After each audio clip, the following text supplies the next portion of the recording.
Hey guys, welcome back to another episode of the Typical Skeptic podcast. I'm really honored to have my guest on today. Let me just give a little bit of backstory. So, I hadn't heard of this person, and then I had like 3 or 4 of my subscribers reach out to me, and they said, "You got to get Aldebar Jones on your show." And I was like, okay, so then I looked into him and I saw he was doing really cool stuff, and I was like, oh man, I got to talk to this guy. And he's an astral crime fighter. He's an exorcist who says he has a solution to mental health problems, which I think who doesn't suffer from mental health problems nowadays. So it's going to be interesting to hear what he has to say, and I can't wait. And I just want to give him a big warm welcome to the show. Aldebar, thank you for joining me. How are you? Thanks for having us on today, Robert. It's really good to be here. Glad to meet everybody. Yeah. I do get interesting introductions because, I think, as far as I can tell, I'm one of the only people around who does my job. There's not that very many exorcists floating around. Well, can I tell you the one I was really familiar with? It seems like you and I might be the same age. I'm 43, so I was a big Yeah. fan of the Art Bell show. So I used to listen to. You remember Art Bell? He was Coast to Coast AM. Like he was big here in the Yeah, States. okay, yeah, I remember that show. Yeah, yeah. He used to have an exorcist on by the name of Malachi Martin, he was like a Catholic priest, but he kind of went away from the faith, and he made he was pushed down the stairs. Like he made a film called Hostage to the Devil. So I mean, is it all real from what you can tell? Is it all Oh, like look. Okay. So I'll put it this way. Every religion has a name for them. If you're Hebrew, it's Ouija, where we get the word Ouija board. If you're Christian, it's demons. If you're Muslim, then it's the word is jinn or in? genie. And read Aladdin's lamp for that story. If you're Hindu, they're called Butpret. If you're part of the Chinese religions, they're called Mogwai. And I've heard a translation from Japanese calling them hungry ghosts. And, and the story is fairly consistent across all of those religions, all of those deposits of knowledge, the entire culture gets distilled in that.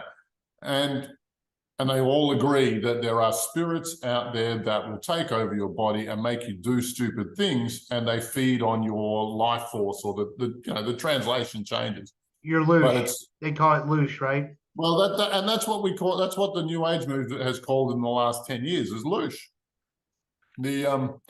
But as far as the scientific or academic stuff goes, do you know how many studies there have been into demons? Probably none.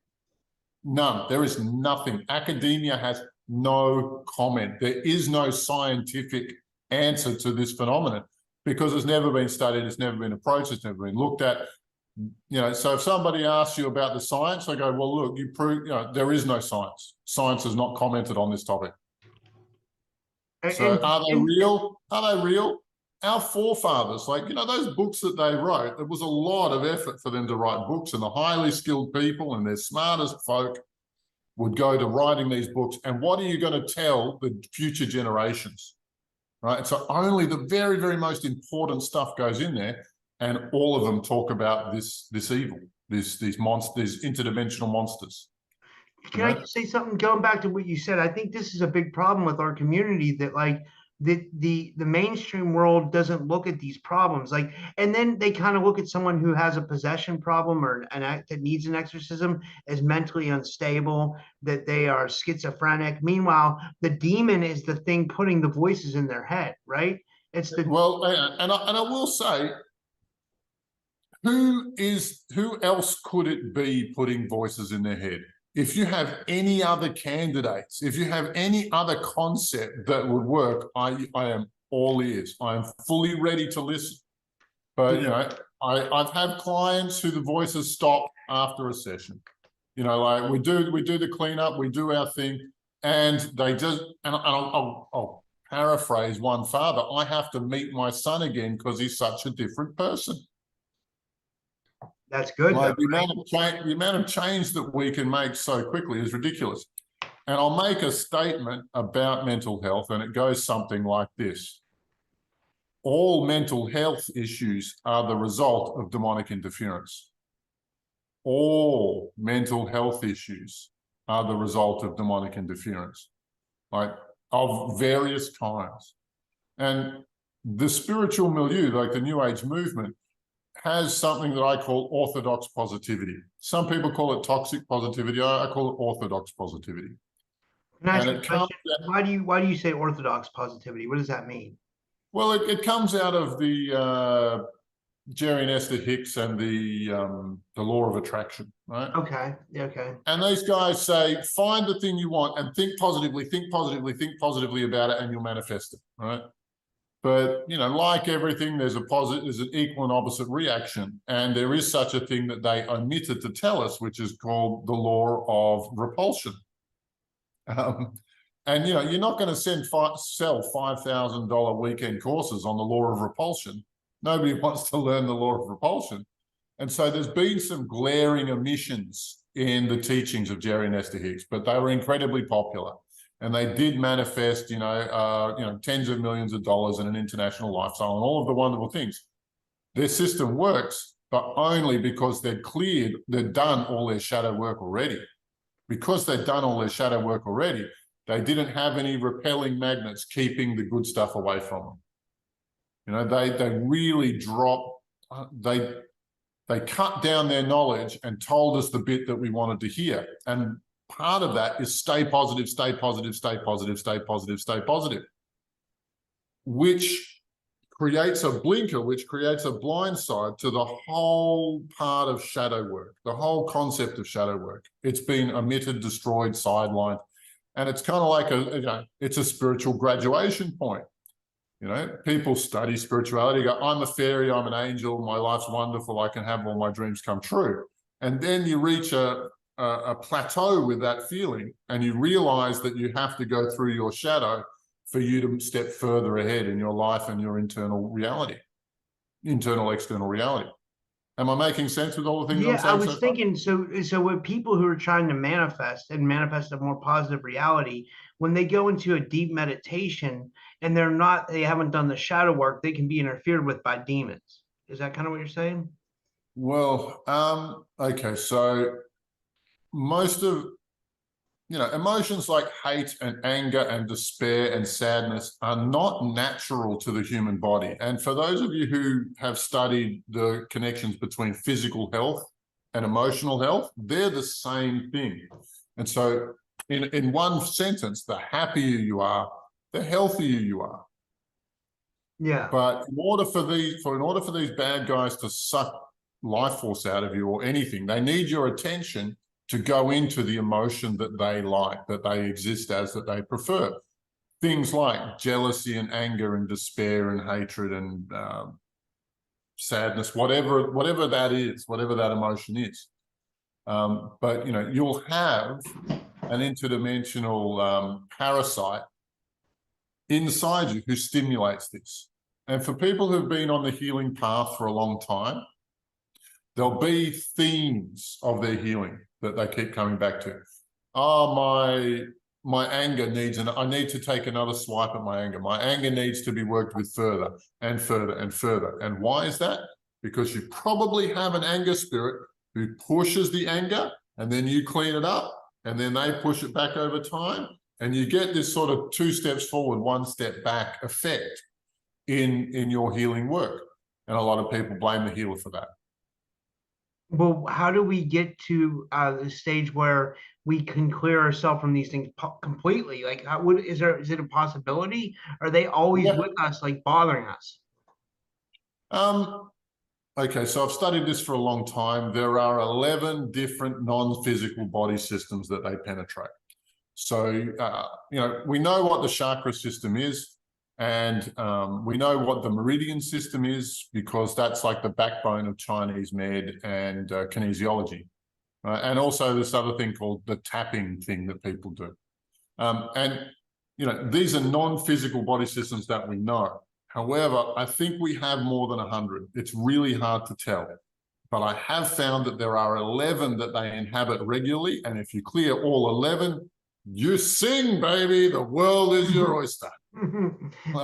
It's awesome. Did you ever hear that they can? Did you ever hear that they can manipulate your chakras? That some people say that the chakras are implants that they use to that they actually use to manipulate our emotions? Or what are your thoughts on that? So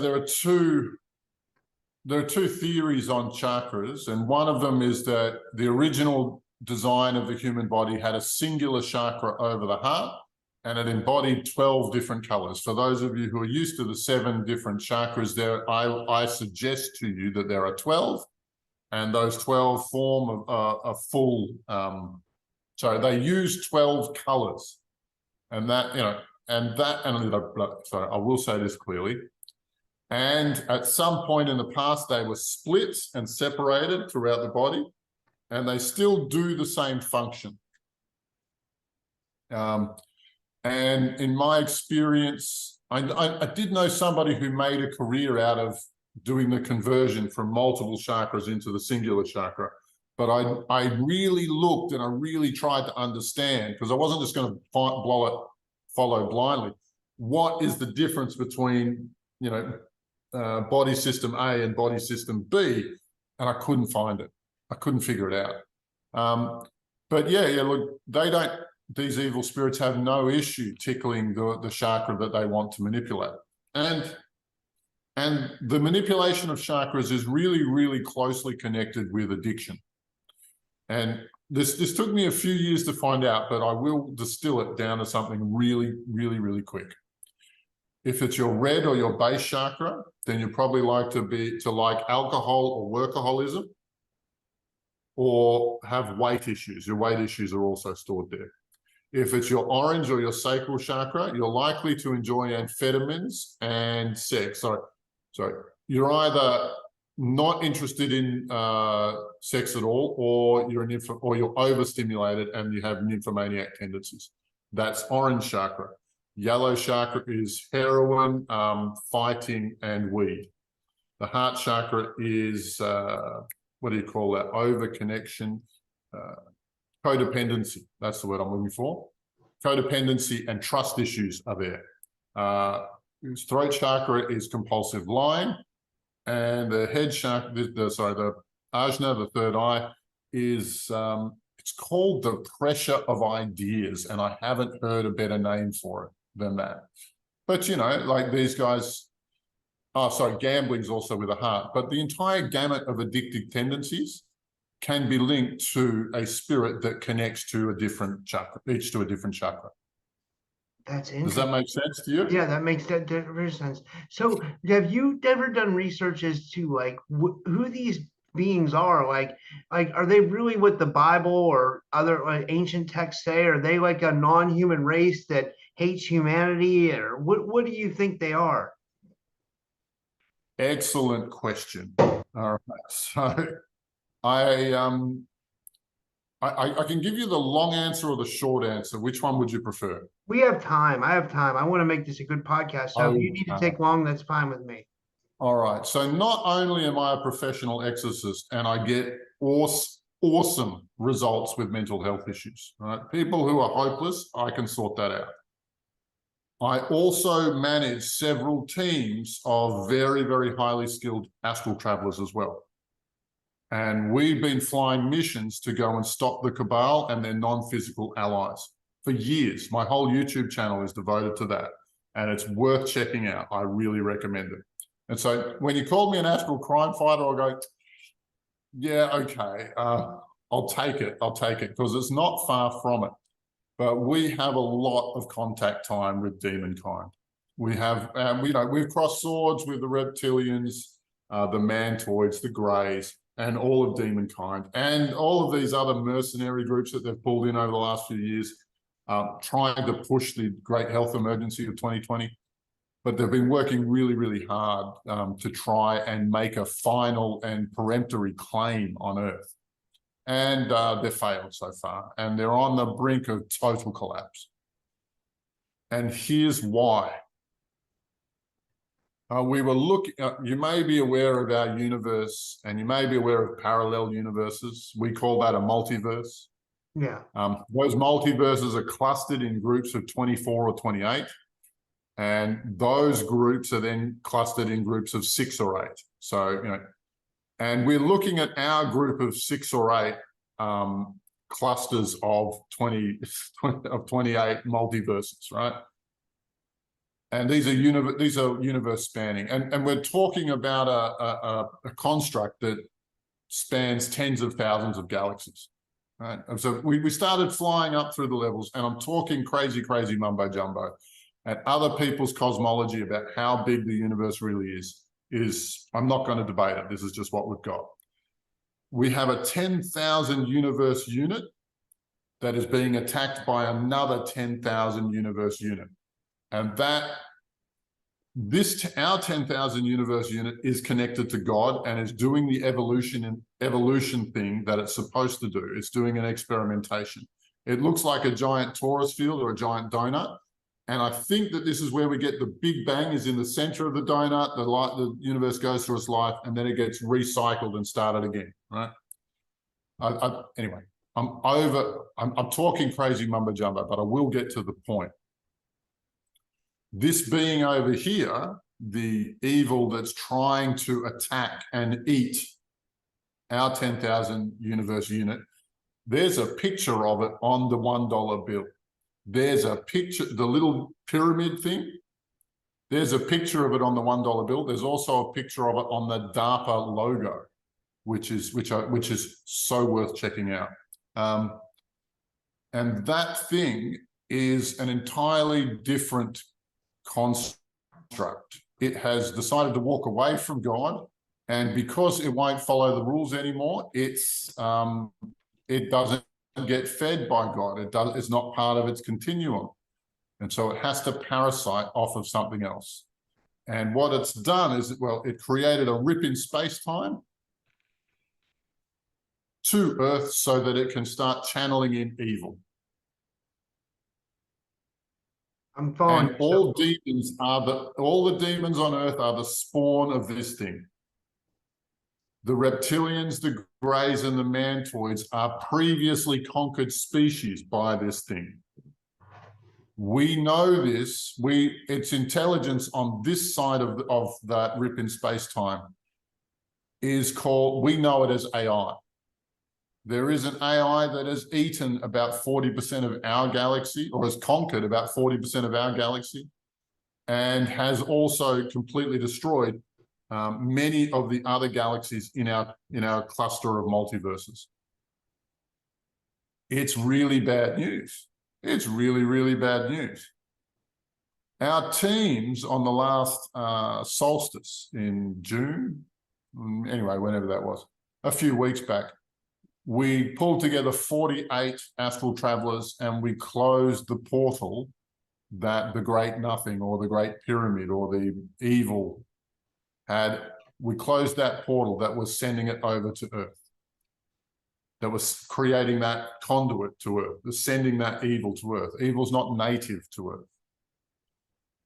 The concept of good versus evil is a plant that has been implanted by evil to legitimize their existence here. They don't belong. Your goodness and godliness and the way things have always been is a perpetual motion machine, right? However, evil is always hungry. It doesn't have its own energy source, and if you locked it in a room and it dwindled down, it would dwindle down over time. Entropy is the word. Entropy is the scientific word for this. And it would eat itself until there was nothing left. And that thing is here and trying to make its final bid to take over the Earth. Now, humans being connected to God are a constant fountain of energy. And it's only through manipulation that they can divert our attention to sadness, anger, despair, jealousy, whatever the story might be, right? Whatever individual thing. And they have a cohort of demons that are specific to harvesting, one for sadness, one for anger, one for jealousy, whatever it is, right? And there are lists of these things. Like there are demonicons that list those demons who have each their own emotional province. And so what demons actually are the agents of the great evil, or what we call the great nothing, who are here to suck Earth dry. Sorry, so so this is why it's been ignored in our culture, because they've captured the management of this planet. They've subverted and inhabited and possessed the management of this planet, the local management of this planet. And so that's why our governments are insane. They're trying to do literally insane things. You know, like they don't, what the government does makes no sense. Why? Because they're actually serving the great nothing. They're actually trying to make people miserable so that there is more loosh to harvest for the entire, for that entire, It's almost like what demons did to the Mayans, like how they kept asking them for blood sacrifice. So the Mayans turned on their own people. They would go round up other villages and find innocent people to sacrifice because that would feed the blood god, right? And that's almost like metaphorical for what's going on now. And we even find something we call spores or concept spores from the great nothing. And they just loaded a whole bunch on the earth, and different cultures or different meditators or different shamans from different locations would encounter a spore, and the spore would give them everything they want, and then it would exact its horrible toll later on. And this is why we have different breeds of demons. This is why in Europe they have demons, in Christianity they have demons, and you have the jinn, which is Islamic, and they're a completely different species. But they responded to the mental constructs and the cultural ideals of the proto-Muslims or the pre-Muslims or whatever you want to call them, and then shaped themselves so that they could feed best off of that group of humans, off of that culture. And so it's no surprise to me that the Mayans had exactly that. Somebody encountered a spore, and, you know, evil being evil, it subverted and supplanted everything it could until it crushed and ate the entire culture. It killed thousands of people and destroyed the cohesion of that country. Yeah. That's who they are. That's what they do. Do you think they might have thinking of the mines, they just disappeared? Do you think they could have gotten taken again, or not again? Do you think they could have just eventually gotten taken and that's why they supposedly disappeared? Like, well, believe it or not, I went to Mexico for the 2012 event for December 21, 2012, and I danced around Palenque with the Pope of the Mayan calendar crew. I very lucky to do so. And Palenque is a temple complex that I believe is 10 kilometers square. It's massive. And each stone is programmed with so much information. You know, there's so much data in every single stone. We're talking about 10-story tall pyramids there. You know, many of them. And it's a fantastic place. If you wanted to learn everything, you just go there every day and sit down and let the information download. It's wild what's going on at that place. But I also did a tour of all of the other Mayan sites. And it seems to be a theme for what you're talking about. And I think that this, you know, there's a minimum of 6 buildings or 6 constructs for each temple complex, right? And one of them is a tall pyramid, and the other 5 work as components on a circuit board through which the pyramid is the transmitter. My 2 cents on it, the entire thing is a telephone. And and I got the telephone to work. I went and sat up on the top of the pyramid and meditated until I got the telephone to work. And I called up who's on the other side, a nasty alien race from halfway across the galaxy. So, okay, I don't want to talk to you anymore. And I went to the next one. Found the same thing. I went to the next one, same thing. And so what I think happened, I don't know for sure, but here's my theory, which is well open to interpretation or debate. I'm not going to defend it, but this is the best. I stopped researching this. So this is the answer that I completed with all the evidence I had, is that at some point in time, somebody lost a war on the other side of the galaxy. And all of the telephones, instead of calling up and finding helpful, good, nice people, They just telephone bastards. And so, you know, basically all the minds just sort of hung up on them and just walked away from the telephones and abandoned their that technology because it's no good for anybody. They're not helping anybody. It's another one of these parasite species that took over the communication with those humans. Wow. Wow. This is fascinating. Oh, even better, even better. And this one, there is one of those temple complexes is Tulum, in Tulum, and they have and I went there in 2012. It was the only temple complex that had hired bodyguards or temple guards to stop anybody from meditating there. I got picked up by the shoulders and dragged off of the bloody site when I sat down to meditate there. But in the short amount of time that I had, I think, though, you know, I think that Tulum is a teleporter. They have a really big flat table there, and it's the center of the complex, right? And what happens is whatever's on this other planet, it gets shifted back to our world and gets swapped. But I don't know, I wasn't able to figure out how to switch it on, what it's fueled by, any of the mechanisms, none of it. I got dragged by the shoulders off site by security there. Why? Just because I was meditating. That's all there was to it. Wow. Wow. Beautiful complex, and the beach is wonderful. Whoever builds temples on beaches, wow, it's a wonderful place to hang out. But that's what's going on there. That's my 2 cents on it. That's amazing. That's fascinating. So, all right. So, what else do we need to know? Like, what are some fighting techniques that we can use against these entities? Is it possible? Like, well, it took me 10 years to recover that knowledge, to rediscover that lost knowledge. Like, you know, you study to a point and then you're sort of on your own. Like, you go through all the courses, and I studied 15 different systems, right? You do all of that, and then once you've got a handle on that, then you're just in discovery mode after that, and you've got to try and figure out and find out what you can about everything. And you know, because you're a free and independent agent on the astral planes, and you can do what you damn well please. And so for me, I used to be in Alcoholics Anonymous. I've been sober for coming up on 20 years, and I got into demon hunting because I did a few courses while I was still in that class. Well, I still did a few classes in astral travel while I was still with the 12-step program. And I would go into and one of the things they taught me to do was to scan people for Klingon spirits, for parasite spirits. And that's one of the 11 types.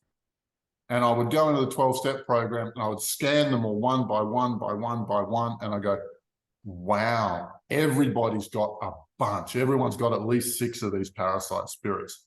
Now, I don't exactly understand what's going on here, but this is important, you know? This I'm going to figure out. And, you know, 10, 15 years later, I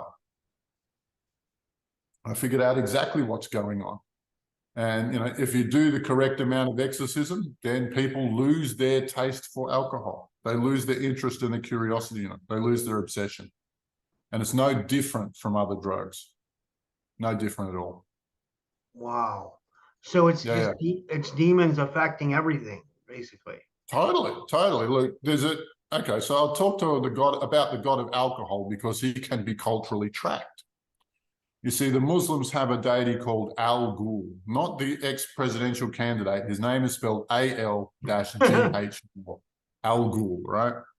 Now, where the Christian and Muslim empires met was in Spain, and there the word for it is alcohol, and in English the word is alcohol. And when we talk about drinking spirits, we are talking about that specific spirit. Now, let me just replay this a little bit, because if you drink ayahuasca, you're going to meet the god of ayahuasca, and he's going to take you on a journey, right?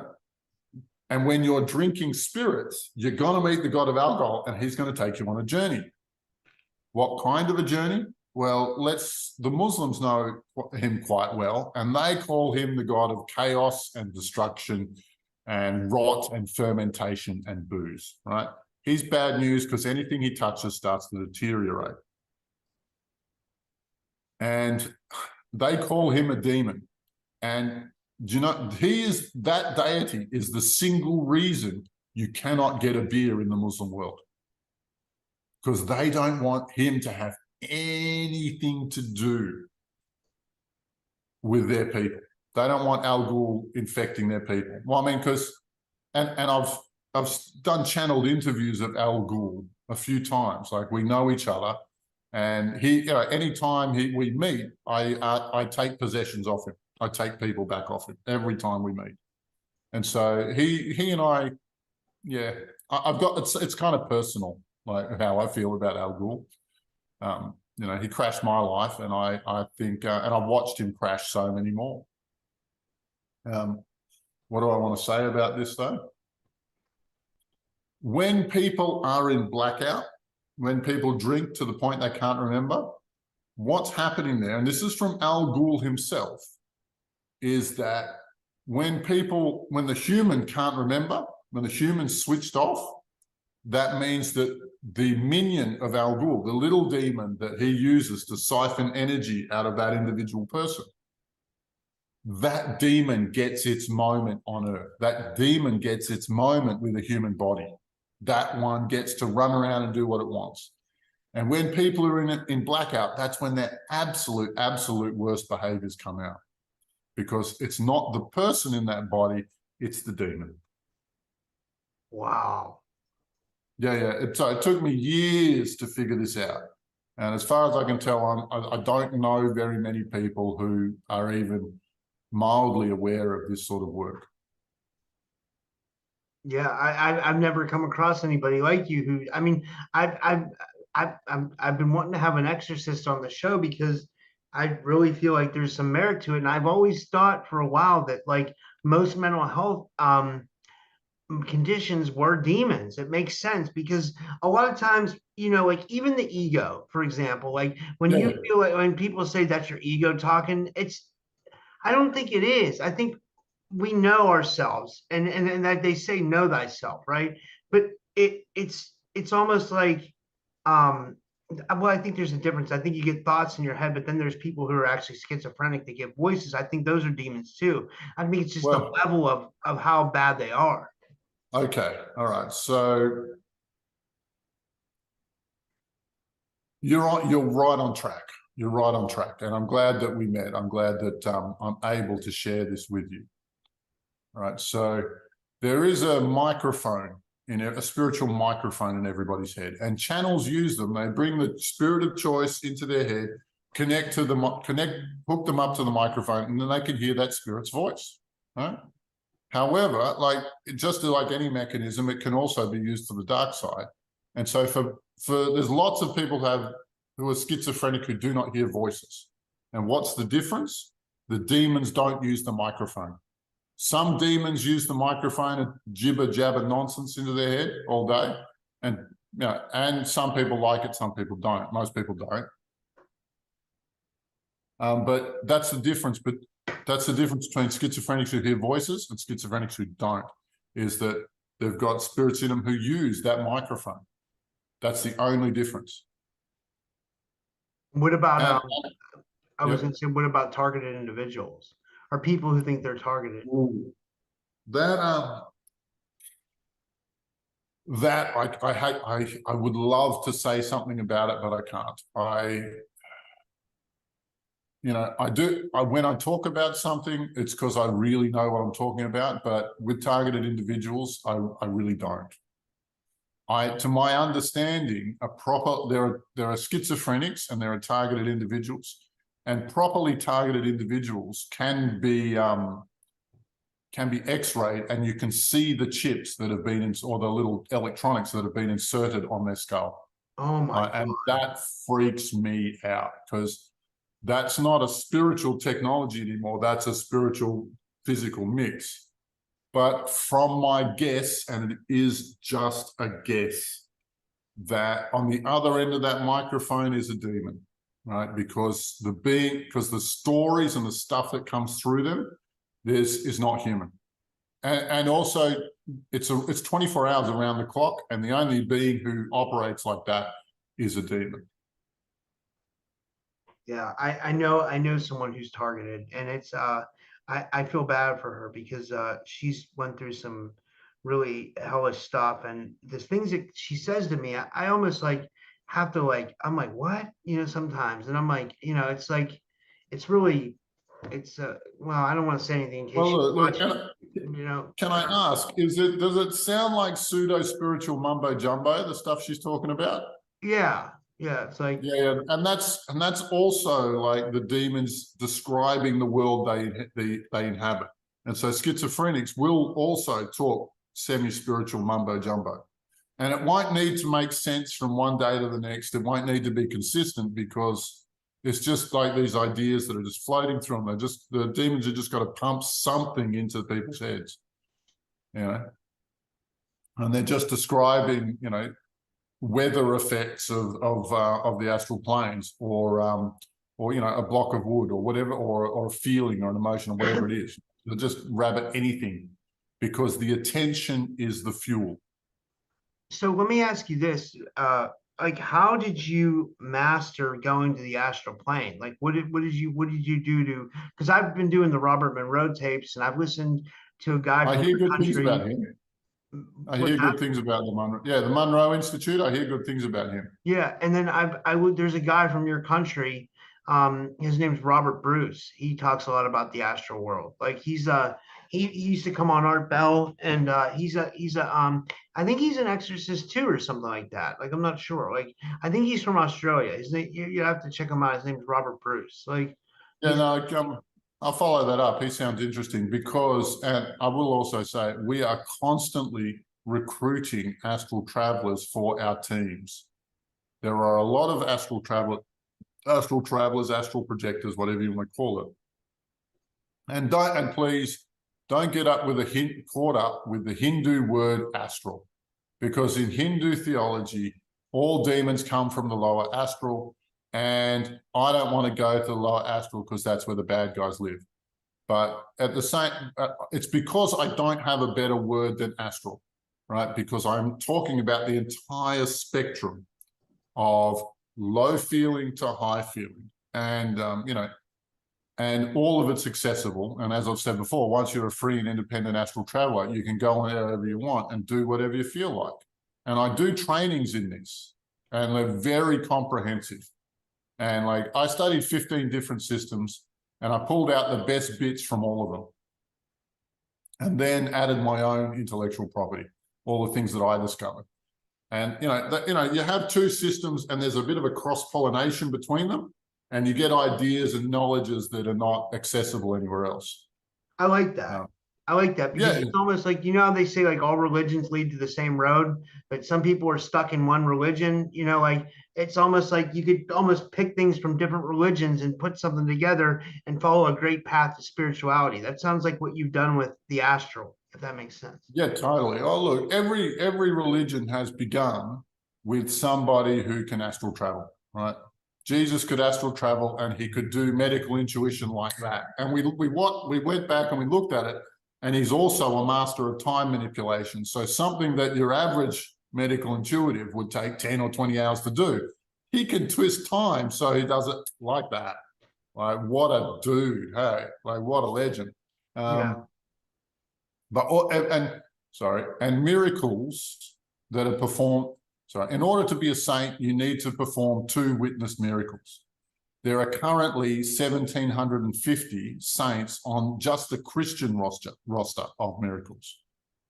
And what that means is that there's 3,500 prayer-related bendings of reality. And what you're talking about is wizardry. Like the keys to it are in meditation, they're in astral travel. Any magical study you've got, the backbone of it should be astral travel, because you want to impact the spiritual world or the spirit world. Why don't you fly over there and have a look at what's actually going on and respond accordingly? If you want to manifest something big, just get your engineering right and get enough magical fuel behind it, you'll get it. That's how it works. It's a science. There are mechanisms and there are laws of spiritual nature that once you understand how to use them, you get whatever you want. I'd love to learn how to do It's that. not something airy-fairy. It's not not each person doesn't, like each people, everybody has an individual experience, but they're not unique. They're not special. Like if you work on somebody's solar plexus chakra, then the results are very predictable. If you work on this or that other part of them, then the results are very predictable. And Chinese med is totally based on that. It's fundamentally based on that. The science of medical intuition, totally based on that. Our personalities are the result of our internal spiritual construct. If you're emotionally strong, if you're spiritually strong, it's because you've got a strong construct. If you're weak, it's the same is true. And if you're particularly weak, then you'll probably catch these spiritual parasites. Yeah.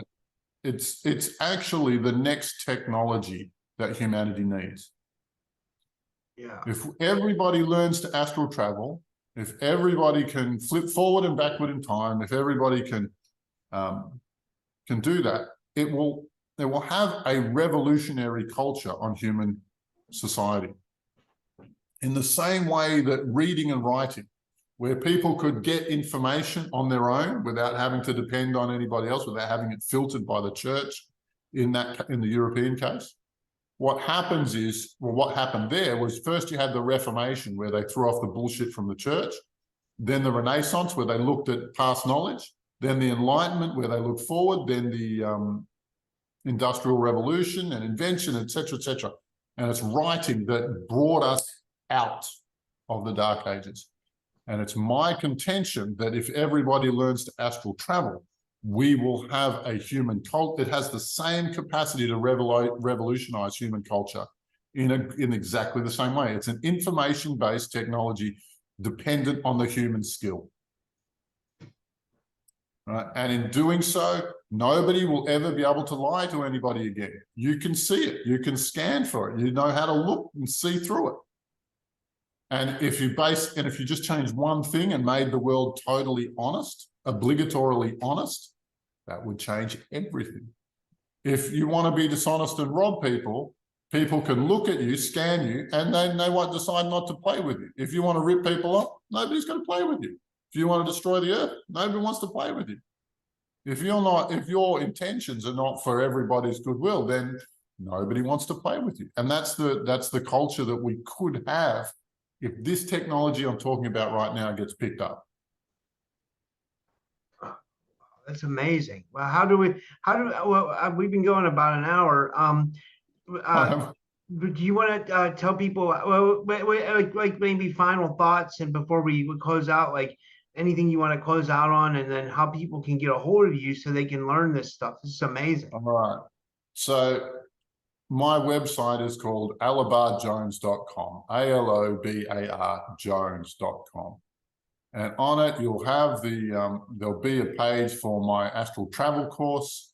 If you put your email into that page, then I will invite you to the next intake of course. I teach the classes live via Zoom, and and we turn out wonderful people. I've got a whole bunch of my students are now flying missions with us to promote Gaia's evolution. And I will talk about one girl from a few years ago. She was German and she traveled a lot. And she got really, really sick of everybody making Nazi jokes at her wherever she went.